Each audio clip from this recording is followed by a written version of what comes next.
Owner of Dakman Productions, and welcome to Conahay Rail. And today's subject, we're going to talk about oversized loads for freight cars. I hardly ever see anybody running oversized loads. Now, I know this probably would not work on layouts that have 036 or sharp curves, but for those that have 072 and 080 or even more, I rarely see them running oversized loads. Even at the train shows, I don't know when the last time I saw anybody running an oversized load on a club layout. And that includes me too. So I'm throwing myself into that same category because I had to think about it. It's like, when was the last time I ran an oversized load? I mean, my layout's more than capable of handling since I got 080 curves. Alright, so let's talk about oversized loads. There's many different types of them. So let's start with the world of trucking. In the world of trucking, you're only allowed so many feet long and so many feet wide. And you're only allowed so much weight per axle on your truck. So in the world of trucking, if you have something that's wider than it should be, such as pulling a mobile home, okay, now you're required to have special permits, and you need to have cars in front of you, a crew in front of you with flashing lights, and you need to have signs saying wide load. So those need to be escorted. A lot of your oversized loads on trucks need to be escorted. So in that instance, that's a wide load. It's over width. I'm not sure if railroads can do that because of tunnels and stuff like that. Then you have overheight loads, things that are taller than they should be. So in the world of trucking, you would have to get special permits, go to the state, and they would have specific routes that you would be able to take that you would clear the excessive height, and you're only allowed to run excessive height vehicles at certain times. So in the world of railroading, an example of an overheight car would be the 86-foot high cube boxcar. The 86-foot high cube boxcar is an overheight car. It has special markings on both ends of the car in white that says excessive height. So that way, when the dispatcher looks out the tower window, he can see the white markings and instantly see that those cars are excessive height, and that they can only go down certain tracks, because of bridges, because trains go under bridges too. And if he sends it down the wrong route, wrong track, the train could hit a bridge. Double stack train is also an excessive height rail car as well. So those are two examples of excessive height cars in a railroad world. The 86-foot high cube boxcar and a double stack. And there's a few others. There's a 40-foot high cube, there's a 50-foot high cube, 60-foot high cube. They all would have the excessive height warning at top ends of the rail car. What we're going to talk about today is over length loads that are longer than they should be, and you can get into a whole big subject of that. But in a world of trucking, over length loads also have to be escorted. You're only allowed to pull them in a certain time frame, and they must be permitted in every state that you're going through. It gets very intense with over length loads, and depending on the weight, trucks are only allowed so much weight per axle on the road. So if that load is very heavy because it's so long, Now you have to start adding what is called dollies. Dollies are just that. They're just an attachment to the trailer that have multiple axles. It gets so intense that if the weight is more than what the truck can pull, not only do they have to add dollies for the weight, but if that load is heavier than what the truck can pull, horsepower wise, then they add what's called pusher trucks. So there are special trucks that have a reinforced bumper on them and a weight on the back of the truck. And what they do is they actually sync up to the truck behind it when it has to go up hills. So now you got two trucks pushing the load over a hill. The rotor railroading is something similar, only they add more locomotives if it's train's too heavy, but they have freight cars, specialized freight cars, and depending on how heavy the load is, and even in the rotor railroading, they have weight limits per axle as well. So they're only allowed, the railroads are only allowed to add so much weight per axle of the rail car. So for example, there are flat cars out there that railroads own just to haul M1 Abrams tanks. These tanks weigh a lot, and they have two they put on a flat car, but because of their axle weight requirements or restrictions, they can't put them on a flat car that has two axle trucks on them. They have to be loaded up on a flat car with 3 axle trucks. Okay, so in today's video we're going to talk about over length loads and how they usually pull them, and we'll get into all that here right now. So let's go.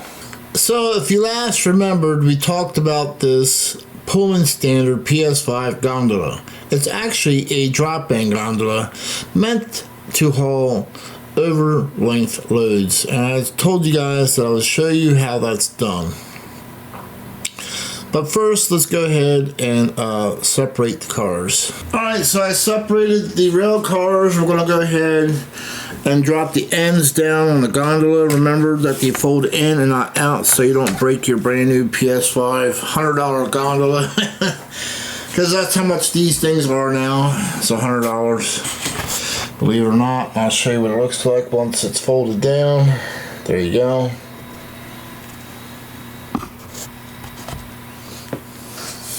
Okay, so as I mentioned in that video, the drop ends fold down, and the reason for that is so you can put an overlength load in there. There you go. So Lionel has offered a overlength load set, believe it or not. I do have the set. I haven't run that in quite some time. Matter of fact, I think I actually cut the, because it came with plastic pipes, so I believe I cut the pipes down and made it a regular load. But anyway, so here's your overlength load. There's one or two ways you could actually do this. Now, you could actually put the one end up and then just run it off the one load off the one end like that. So let's just say we have to run it this way. So now you got pipes this way sticking out, and you got pipes this way sticking out. Well, now of course you're not going to be able to you know, hook a car up to it. So you'll notice that now we have interference. I mean, or possible interference. So in the world of real railroading, they use what they call idler cars. Basically, an idler car is just a fancy name for a flat car. So they just literally turn a flat car into an idler car, and this allows the load if you wanted to, okay, we'll put it on one end to swing. Now, I inadvertently put this on the wrong side because you would not put the load over the brake wheel. So I'll leave that in the video to show you guys that I did mess up a little bit. I do mess up from time to time. Somebody called me out on not including bloopers a while back, and I said, okay, I'll put them in there. So now the brake wheel. So now the brake wheel is on the opposite side of the car where it belongs. I was putting the load on the wrong side, laughing at myself. But anyway, so if you're going to go ahead and run it just one end, okay.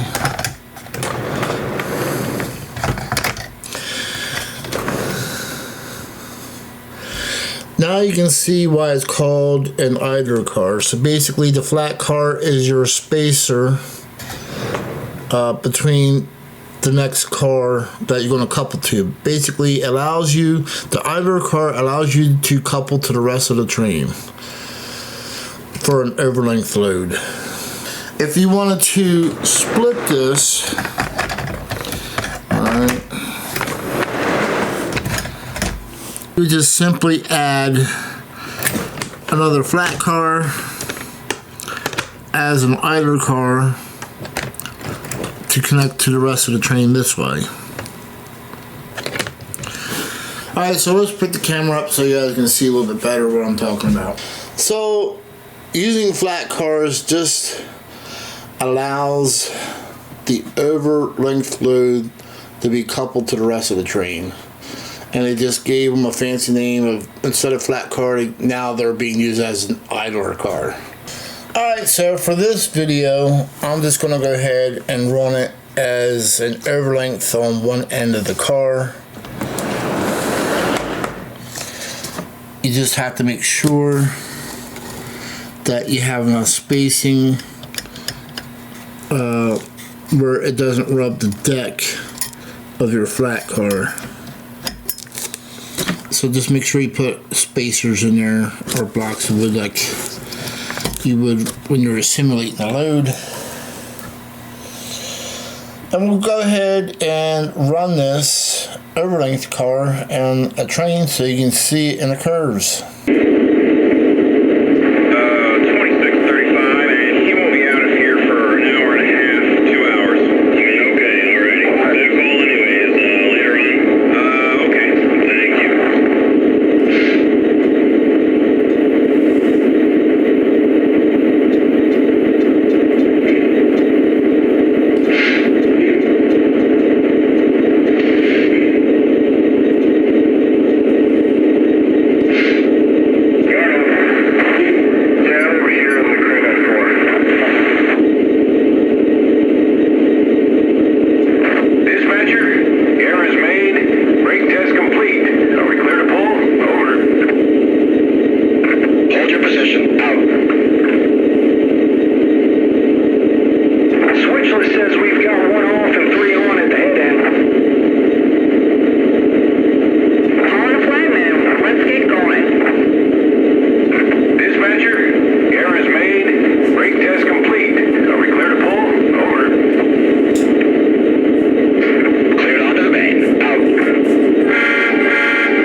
So we'll go real slow here so you guys can see how the load is going to swing in this curve. See it swinging, and it just misses. And then it'll swing back. So that's what the idler car is meant for.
Okay, so I wanted to save this part for the end of the video to see how many people actually watch my videos all the way through.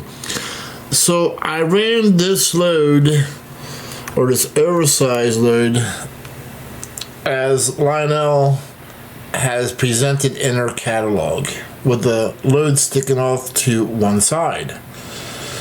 However, the problem that you've seen is because I did it that way, there's a huge swing on that load. So a real railroad, from what I have seen, would not have run it this way. So we're going to go ahead, make sure that the brake wheel is away from the load. I made that mistake already on video, showed you guys. We're going to flip this gondola end down, and we're going to split the load. Right, there you go. So by splitting the over-length load like I just did, reduces the swing. And you can see by this photos here that this is how a real railroad would actually run an over-length load. They would actually have an idler car on each end of it to reduce the swing and a curve. So I wanted to save that part for the end of the video to see how many people watch this video through and call me out and say, hey, that's not how you really run an over-length load. That's why you got so much swing. But anyway, we'll give this a go around, and we'll show you guys this in action.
I hope you guys enjoyed another Darkman Productions video.